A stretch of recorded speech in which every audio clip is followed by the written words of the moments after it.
Salut les gens, aujourd'hui je te propose une petite vidéo pour te parler des parcs animaliers. Donc j'entends parc animalier, les zoos, mais je préfère parc animalier et les aquariums publics. Je vais te donner un petit peu mon ressenti, ce que j'en pense, le pour, le contre. Je vais essayer de ne pas prendre parti ni pour ceux qui sont contre, ni pour ceux qui sont que ça ne dérange pas. Et puis je te parlerai un petit peu aussi de photos, bien sûr. Pour toi qui débutes la photo et peut-être en animalier, je pense que les parcs animaliers sont de bons moyens pour commencer de la photo et te faire plaisir. Alors, pour démarrer, je vais te parler un petit peu des parcs animaliers, notamment en France. Parce qu'à l'étranger, j'ai absolument, j'ai pas fait de recherche sur les parcs étrangers, donc je vais te parler de ce que je connais un petit peu en France, notamment pour avoir été conservateur d'un aquarium public pendant une dizaine d'années. Donc je connais bien les problématiques, donc je peux t'apporter quelques éléments de réponse. Alors, en France, d'après mes recherches, on serait à peu près à 300 zoos répertoriés et suivant d'autres sources, on serait, alors c'est un chiffre qui m'a fait,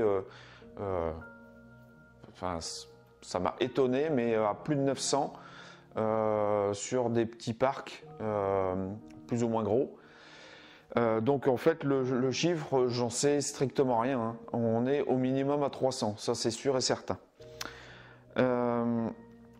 Alors, ce qu'il faut savoir, parce que je sais que je vais avoir des gens qui vont me dire « Ah, mais les parcs animaliers, quelle horreur, on maintient les animaux en captivité ».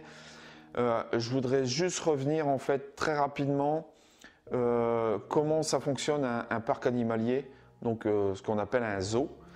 Mais moi, je préfère parc animalier parce qu'il y a vraiment eu une évolution par rapport aux premiers parcs qui sont apparus.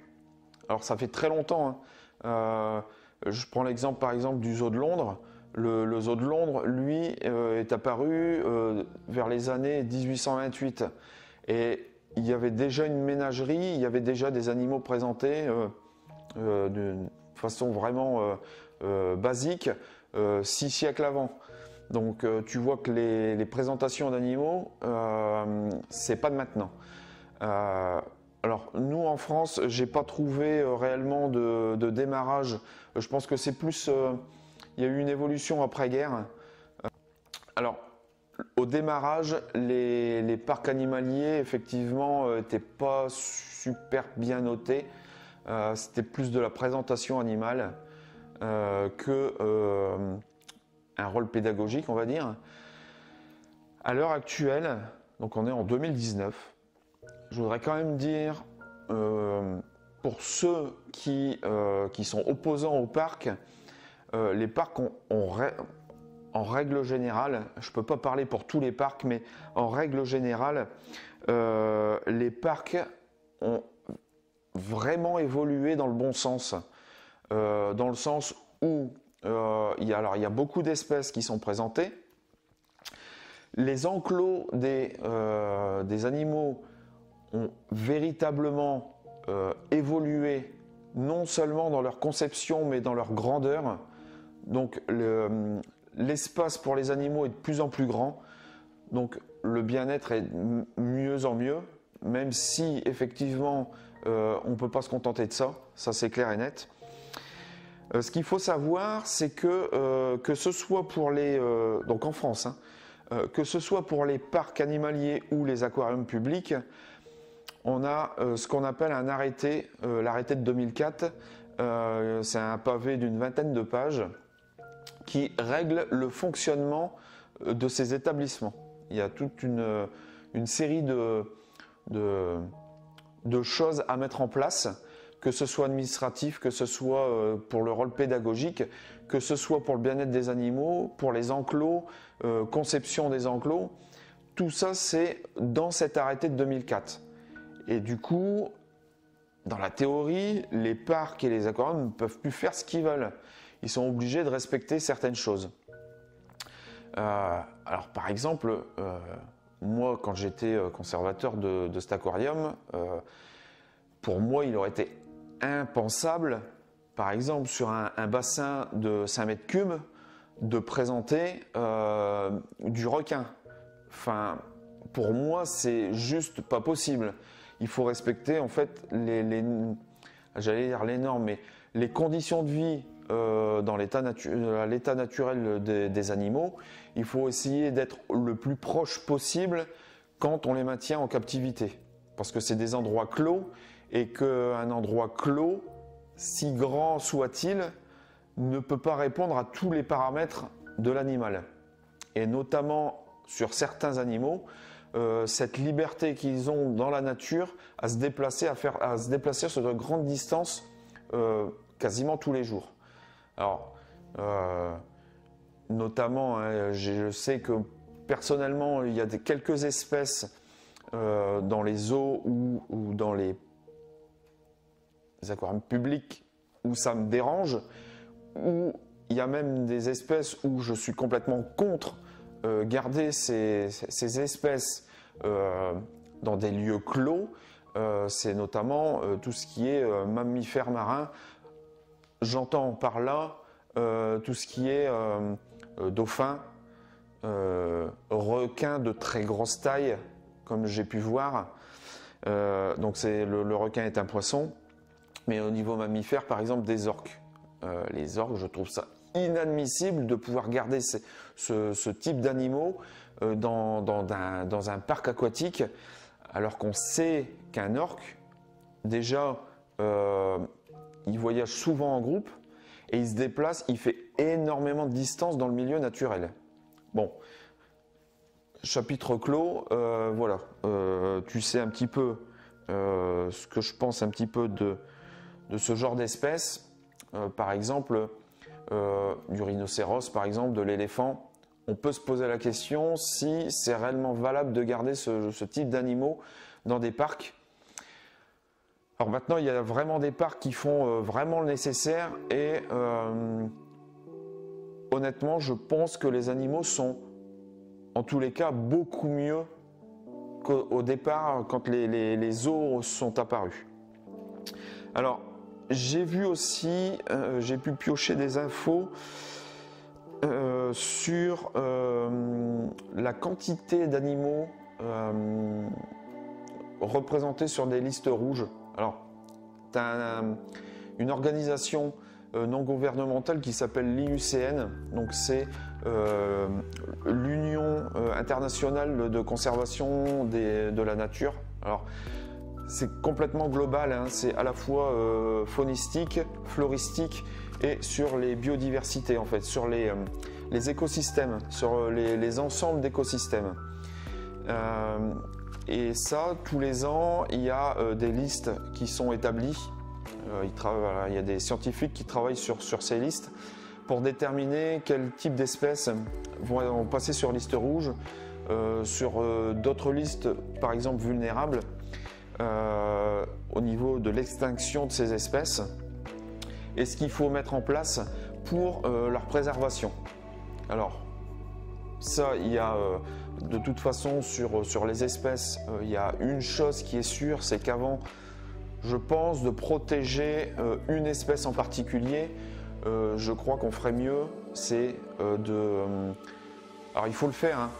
C'est pas, je dis pas qu'il ne faut pas faire sur des espèces bien particulières, mais je pense que le monde où on vit se fout complètement de l'environnement naturel, quoi. Je veux dire, la réduction des espaces naturels s'amenuise d'année en année, et je pense qu'il faudrait partir d'abord là-dessus. Parce que si on améliore les conditions et les environnements, on redonne une dimension aux écosystèmes, ben moi je pense que forcément les bestioles, elles vont forcément aller mieux, quoi.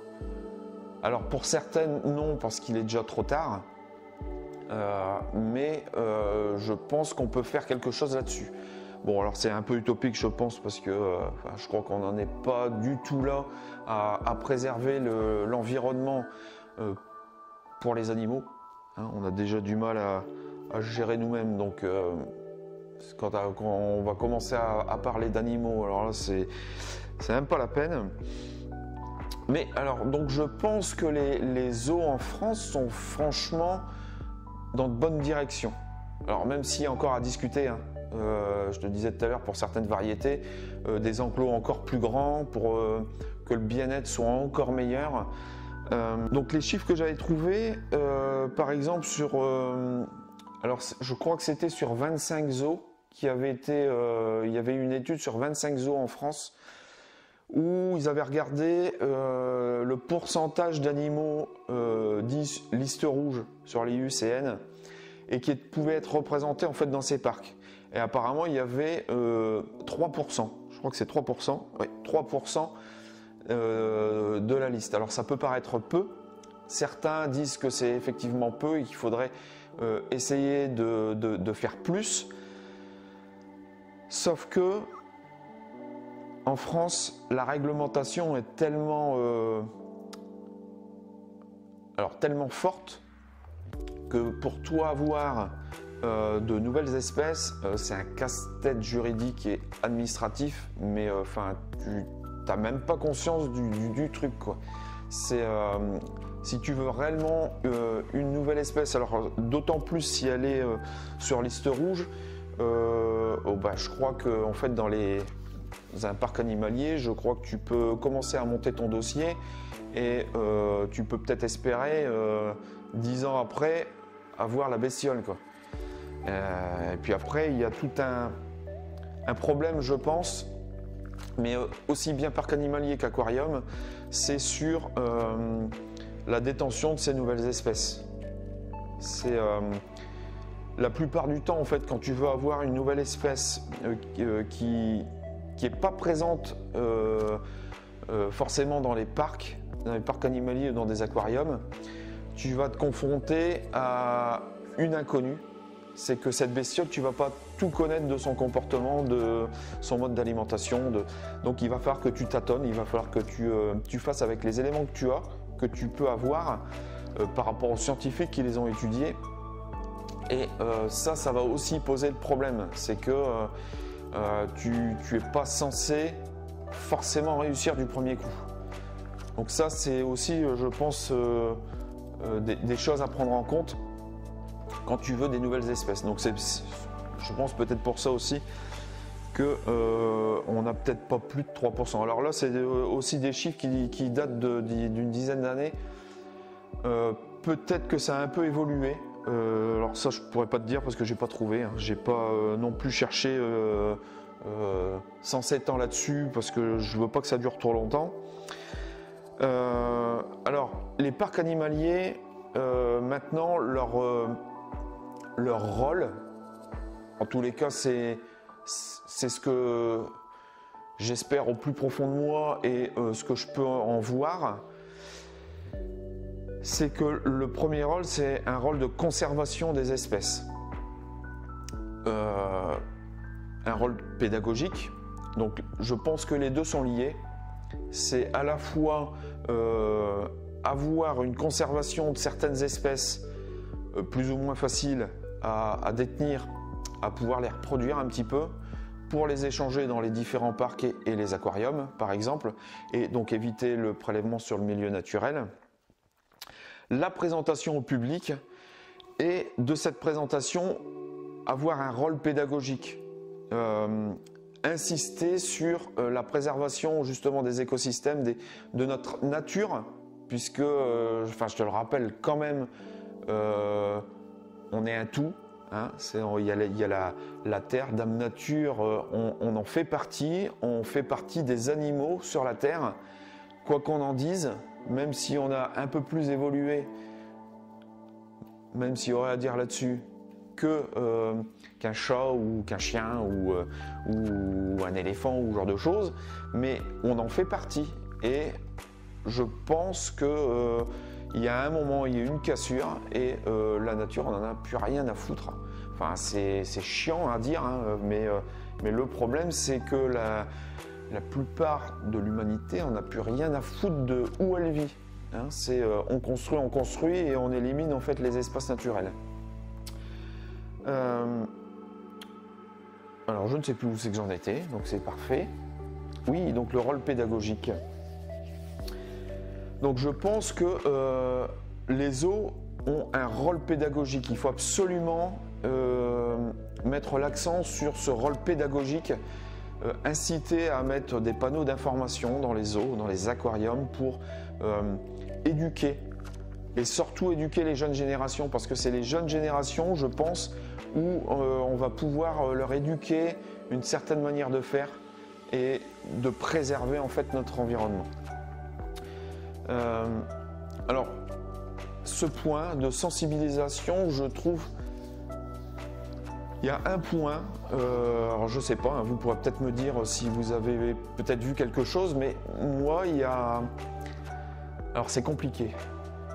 Quand tu veux faire de la prévention, de la sensibilisation, malheureusement, tu es obligé de passer par des choses fortes.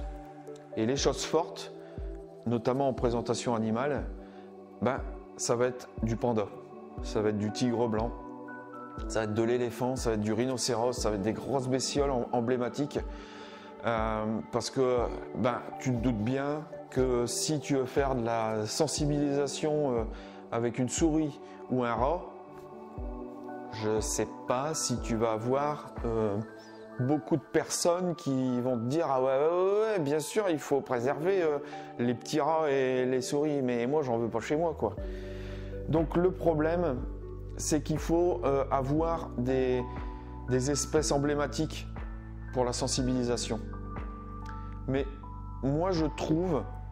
Alors, ça se fait dans des aquariums. Ça se fait dans des aquariums. Parce que moi, je trouve qu'on devrait mettre quand même plus l'accent. Alors, plus ou peut-être dans chaque parc et chaque aquarium, peut-être, mais une partie de sensibilisation sur notre territoire national, la France. Il y a énormément de choses à faire. Il y a beaucoup d'espèces qui sont en train de décliner, comme partout dans le monde. Et je pense qu'il faudrait réellement avoir un gros impact sur notre biodiversité en France. En France, moi, j'en ai pas vu assez. Et j'espère que ça se développera au fur et à mesure. Alors nous, photographes, je pense qu'on a aussi un rôle à jouer là-dessus. À éduquer, à montrer, et puis à cette sensibilisation à dire n'allez pas forcément dans la nature sauvage en masse. Allez plutôt dans les réserves, dans les parcs animaliers, dans les réserves ou dans des parcs comme le parc de Sainte-Croix par exemple, où effectivement c'est peut-être des parcs clos, mais où l'animal a quand même des super grands espaces et où tu peux voir en fait la faune locale. Et là, je pense pour moi que c'est là où il faudrait faire de la sensibilisation et vraiment au niveau local. Alors c'est sûr qu'il faut aussi sur les espèces mondiales, hein, parce que c'est super important. Mais je pense qu'il faudrait mettre quand même l'accent sur la faune et les écosystèmes qu'on a nous en France, parce que c'est une catastrophe en fait.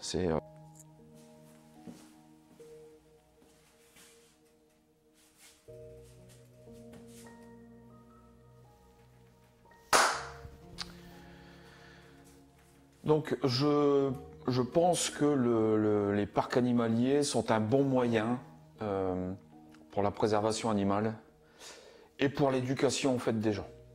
Voilà. Donc maintenant tu sais un petit peu ce que je pense des parcs animaliers. Je suis pas forcément, je suis pas opposé, en tous les cas pas entièrement. Je suis pas pour non plus, parce que si Si on n'avait pas de parc animalier, enfin en tous les cas à l'heure actuelle, ça voudrait dire que la faune, elle va bien et qu'on n'a pas besoin de faire de sensibilisation. Donc moi je pense que avec les moyens qu'on a actuellement, je pense que c'est un bon moyen de sensibilisation et de protection de l'environnement. Et écoute, on se retrouve dans une prochaine vidéo parce que là ça a déjà duré beaucoup trop longtemps, plus de 20 minutes, où je pensais faire que 5. Donc on se retrouve dans une prochaine vidéo et je te parle de photos dans les parcs animaliers. Salut!